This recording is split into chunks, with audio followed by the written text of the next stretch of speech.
I've heard it said a lot of different ways, but I'll stick with Ralph Waldo Emerson. I kind of like that dude. The reward of a thing well done is having done it.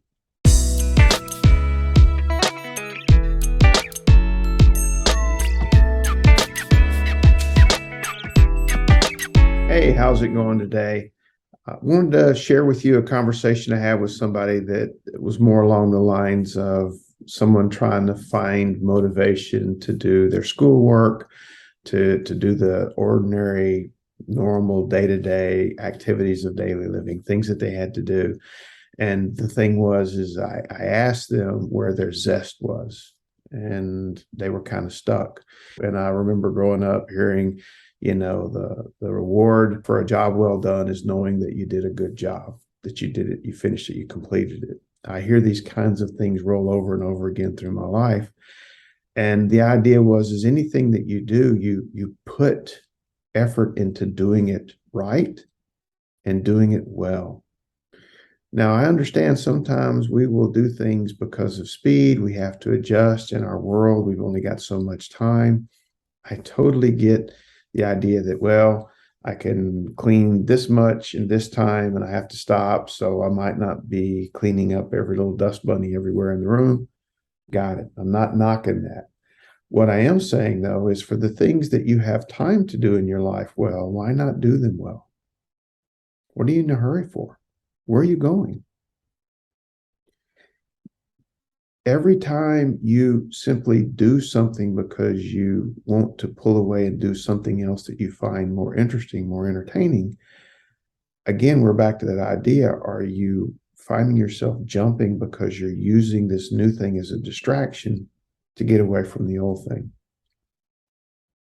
If you did the old thing right to begin with, would you have more time to enjoy this distraction that you're so interested in? Or better yet, if you didn't have to do this thing you say you don't want to do, in fact, if you could do anything you want, and this seems to be the question I hit people with and they really have a hard time with, take away all these things you say you don't want to do during the day. Would you still be doing the things you're doing if you could do anything you wanted to do? The majority of people will tell me quickly, oh, well, no, I would actually be doing this. And then when I ask them, well, why aren't you doing this thing? Oh, I can't because I have these things to do. So you're not doing the thing you really, really want to do. And you're not doing the thing that you should be doing because you don't want to do it. And then you end up doing a third thing as a distractor that really has no value to anything at all. It just keeps you busy. Think about that for a minute. The other thing is pull in yourself and find out what's so difficult about simply doing a job well. If you're washing the dishes, what's the big thing about, washing them well? Like I said, I understand. I do. If you are time constrained, and you really are time constrained, you have to, the baby's taking a nap and you have exactly 1 hour to do a certain number of tasks, you're going to speed through them.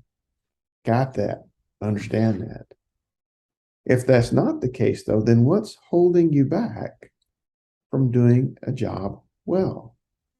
And if you're doing schoolwork, classwork, you're doing work on your job, doing the job well and taking pride of it is just part of being mindful.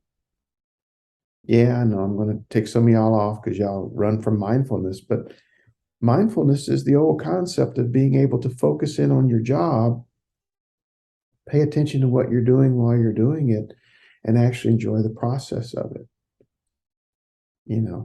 If I ask somebody, what do you like to do on the weekend? They're like, oh, I like to go out dancing.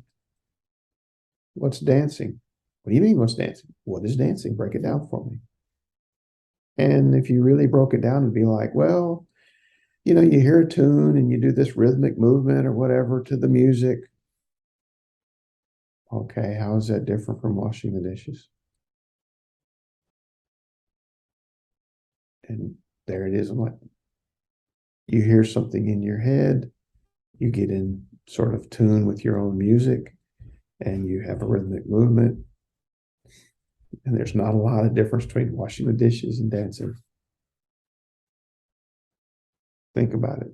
Many things in our life are about movement and rhythm. And so is doing chores. So is doing homework.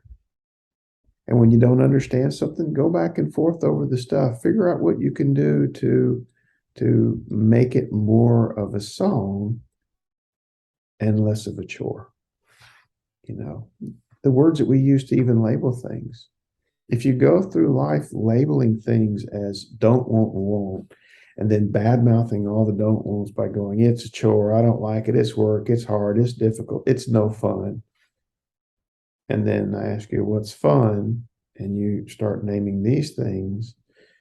A lot of times I can find a very good comparison,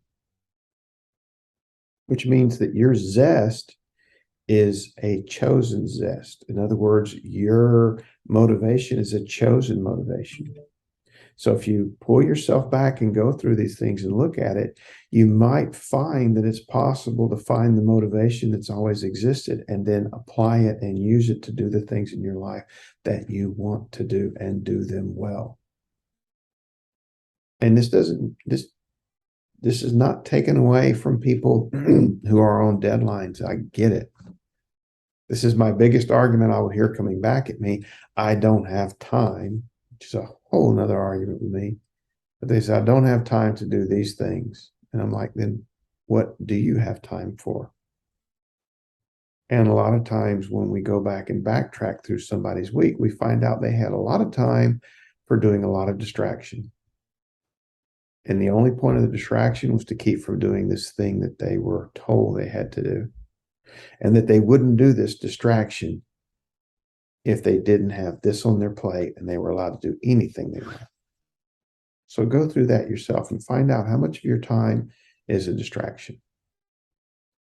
And then go back to the basics of doing a job well, just for the sake of saying, I did it well.